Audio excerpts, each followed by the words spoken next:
Hello, and welcome to the newest DVD shelf production, Off the Cuff, the unscripted series where I'll give my thoughts and reviews of current releases, or maybe just talk about anything entertainment related that's on my mind. In the future, most of these will be Patreon exclusives, but for now, they're available to everyone. Now, for the first episode, I wanted to talk about one of the biggest cultural phenomena to grace our TVs, Game of Thrones, focusing on the final season that just ended.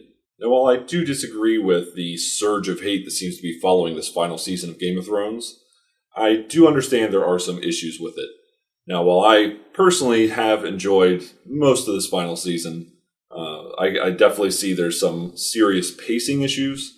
It really just felt like it was a dead sprint to the finish line, as opposed to a more methodical and drawn-out jog, as the prior seasons had mostly been. I mean, the first season sure was a little slow compared to what happened afterwards, but, seasons 2 and 3 and 4 and etc., all felt like they had a fairly even pace heading to the end, and then this final season especially really felt like the pace was just ramped up to 11.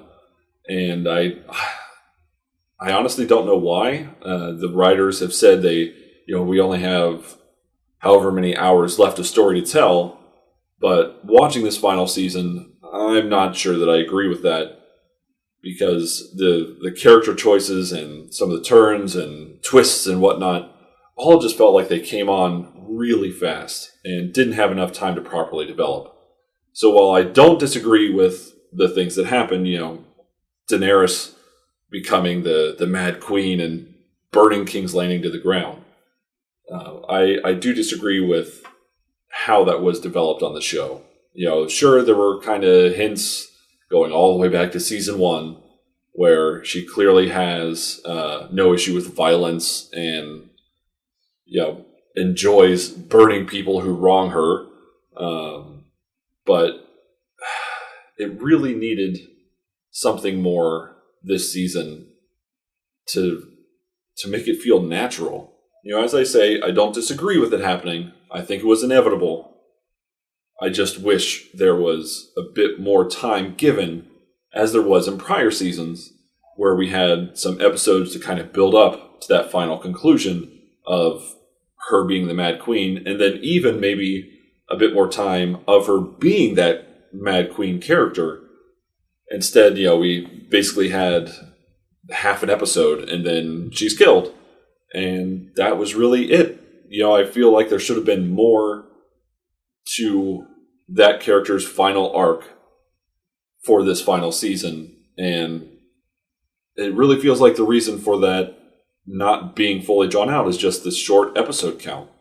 Had this been, a 10 episode season like all the prior, well, except for last season, seasons 1 through 6 were, then I feel like they would have been able to really give it the time that it deserved.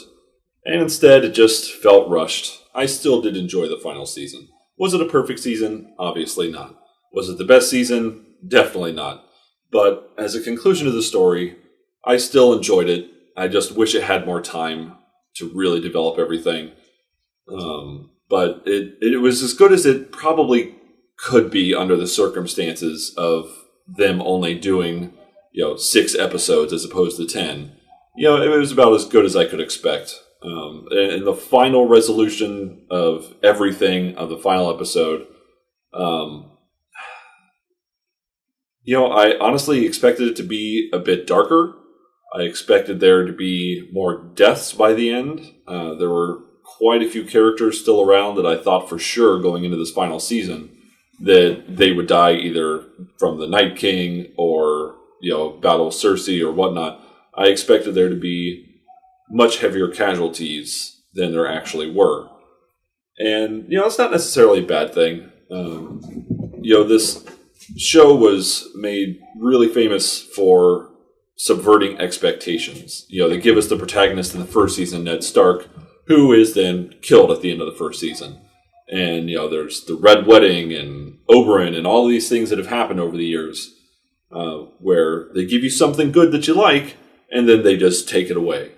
And that's basically what I was expecting for this final season.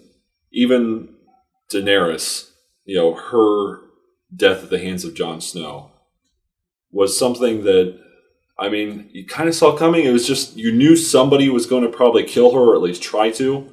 And it, wasn't that surprising that it was Jon Snow. I think it would have been cool if it was somebody else and they kind of threw us for a loop.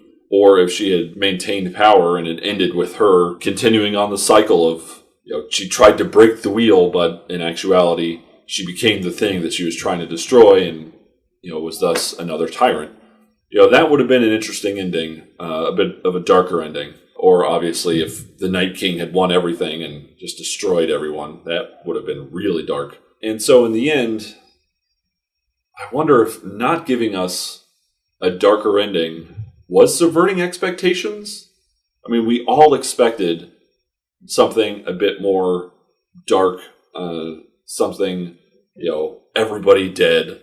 That's kind of what we all expected, but it didn't happen.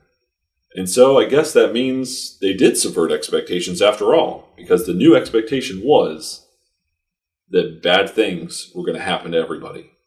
There were definitely character decisions in the final episode that didn't really play out much.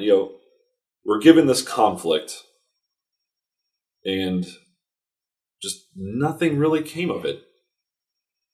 Jon Snow killed Daenerys, and Grey Worm was really angry about it, and didn't really do anything. The only thing that did is keep Jon Snow from becoming the new king, really. That was the only bad thing that came out of that, was Jon Snow not ending up on the throne because Grey Worm wouldn't have it, but there was no attempt to kill him or no anything classic Game of Thrones that really came of that. It was just, okay, and Grey Worm's just going to sail off and leave and glare at him one final time, and that's it.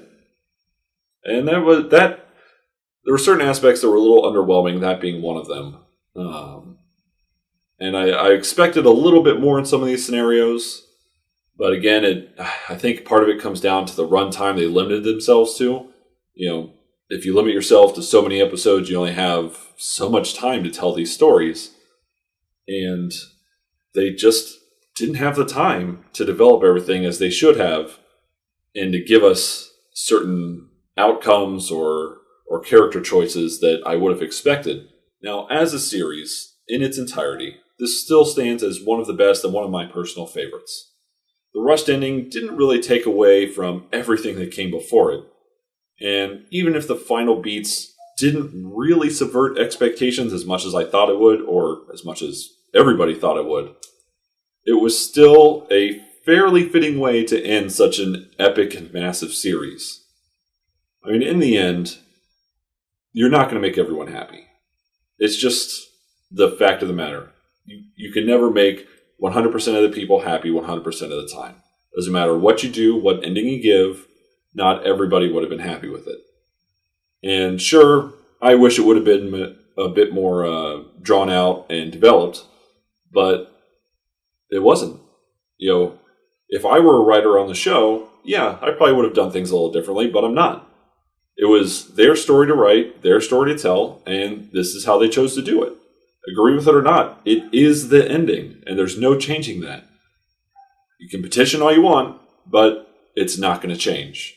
Well, that'll do it for this first episode of Off the Cuff. I hope you enjoyed it, and be sure to look out for more in the future.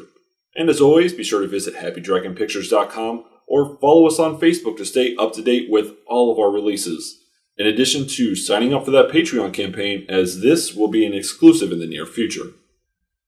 Thanks for watching, and I'll see you next time.